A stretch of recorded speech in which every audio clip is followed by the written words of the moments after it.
Hi,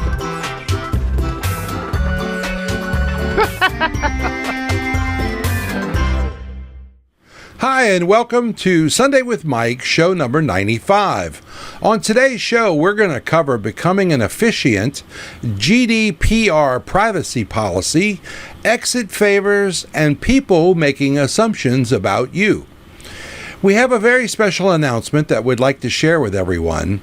While we have enjoyed helping other DJs all around the world with our shows, we have decided to end on show number 100.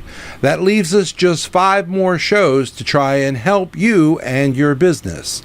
Did you know that you can go back and view any of the past shows? There's a link at the bottom of each show that will take you to the entire playlist of all 95 shows. Since we've covered over 320 topics so far, there is bound to be something that will help you and your business. We'd like to thank everyone for your support for the show, and if you have any topic ideas, now would be a great time to share those with me. Grab some coffee and join me. I'll be right back.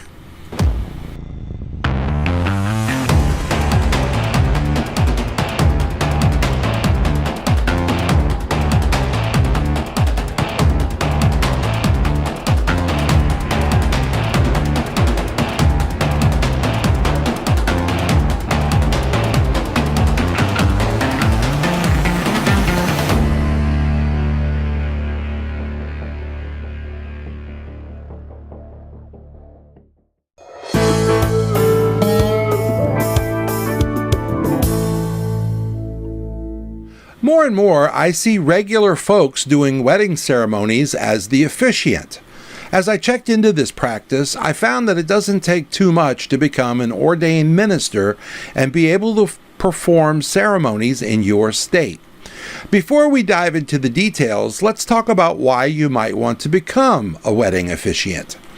Many times, it's because there aren't many good ones in your area to choose from. So what makes for a good officiant?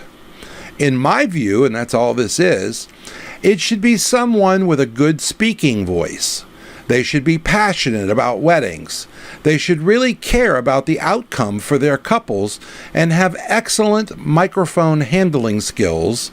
And that just eliminated 99% of the officiants that I work with. Since many DJs are better suited for this task, why aren't more DJs officiating? Well, I've heard many reasons over the years, and many of them are legit. You can't be in multiple places at one time, etc. But what if the scheduled officiant couldn't make it, and you could step in and save the day?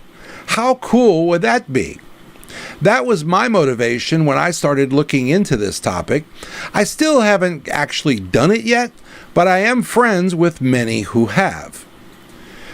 Would you be surprised if I told you that to become an ordained minister in the state of Louisiana, where I'm at, you can sign up on the internet with Universal Life Church and give them a small donation? Now you're a minister, and after that, you have a legal document to get notarized in whatever parish or county that you wish to perform a marriage in. And that's it. We're going to add the link down in the description column for you. When I went to a DJ convention in Vegas a few years back, I bought this handy book. It's right here. It's pretty thick, too. This handbook for future use, and it's been sitting around ever since. The handbook has many sample wedding guides and general instructions to help you plan ceremony rehearsals and the actual ceremony itself. It was sold by a company called, quote, Asked to Officiate, end quote, with the same URL. In case you want to buy the book, if I recall, it was about $35 for this handbook, and we're going to put the link down in the description column for you. DJ Event Planner will change the way you manage and run your business. Streamline all of your procedures and software into one easy-to-manage system. DJ Event Planner, the ultimate online planning tool.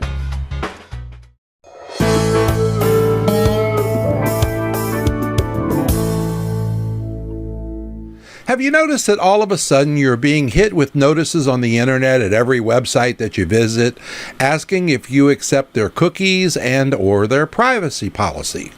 What's going on with this? Well, it turns out that the European Union has passed some very strict laws regarding what information can be collected from people who are using the internet. They also have some really big fines to go along with anybody who gets caught breaking these rules. So everyone is covering themselves by making sure that you agree to whatever their policy is by clicking on the banner that has popped up. The agreement is called the General Data Protection Regulation, or GDPR for short. This is a regulation in EU law on data protection and privacy for all individuals within the European Union and the European Economic Area. If you live in an EU country or do business with anybody from the EU, you must comply with this regulation. And again, the penalty is quite severe, and I would not suggest that you take any chances on this whatsoever. As for most DJs in the United States, this really has no bearing on your day-to-day life, but you should be aware of it in case you do any work outside of the USA. To be on the safe side, do me a favor and spend a little time on the internet, look this up, and spend some time reading on the topic to see if you and your business might be affected.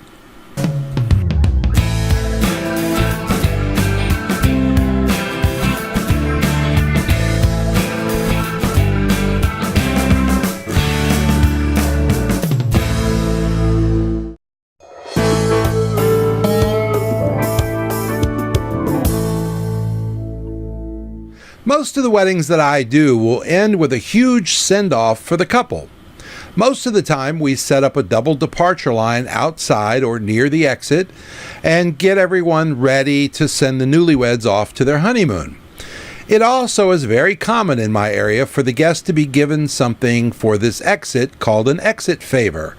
In the old days, it was common to use rice as people exited the church.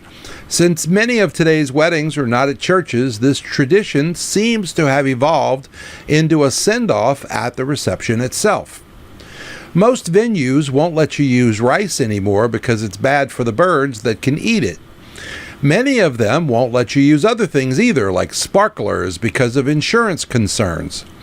Personally, I find bubbles, flower petals, and such things very boring, but they still get used. And I try to encourage our couples to use glow sticks. Not only does this give them some awesome pictures outside for the exit, but it also helps us as DJs inside on the dance floor. So here's a few pictures from one of our past weddings that we did, and how can you not love these photos? To me, this is a win-win for the couple. They get a lot of bang for their money, and they get some great-looking photos too. I'm seeing more and more weddings use these foam LED sticks, but to me that doesn't work as well for the exit pictures, so I really encourage them to use these necklace skinny types as shown in that last photo. I can't tell you how many glow sticks that picture has sold. I don't sell them. I should get in the glow stick business. That old saying that a picture is worth 1,000 words really is true in many cases.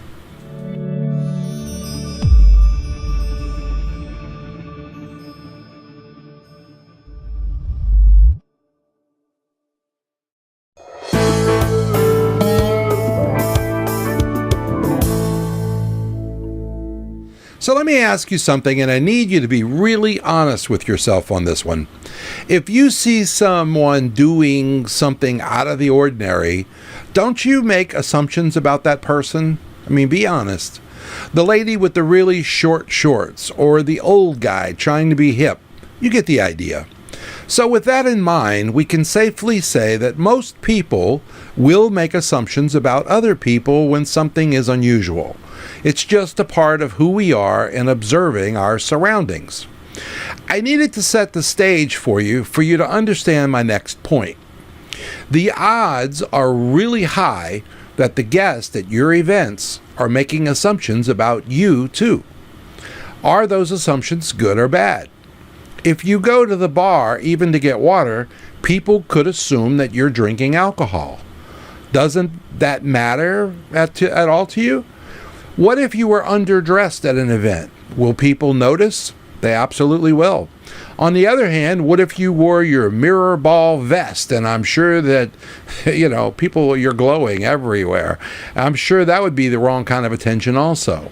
So my point is this: your goal should be to blend in, right? You want to either blend in or be one notch above the guest.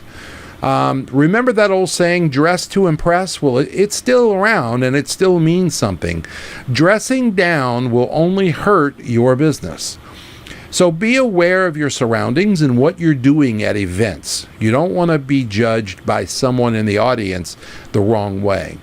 Bring your own water to the venue, or have a pitcher put on your table so that you don't have to go to the bar. If you have an assistant, you can have them go get your water instead, or whatever it is that you're drinking. Do whatever you need to do to protect your public image. This can also be destroyed with a single inappropriate comment on a microphone. Use it carefully and never just wing it. Think about what you want to say and why you need to say it before you ever turn it on. You've worked hard to build a solid reputation. Don't lose it over a stupid comment because you were trying to be funny. One of the best pieces of advice I ever got was, your name is not on the invitation. They didn't come to see you. You just happened to be here. So do everything you can to make them glad that they came.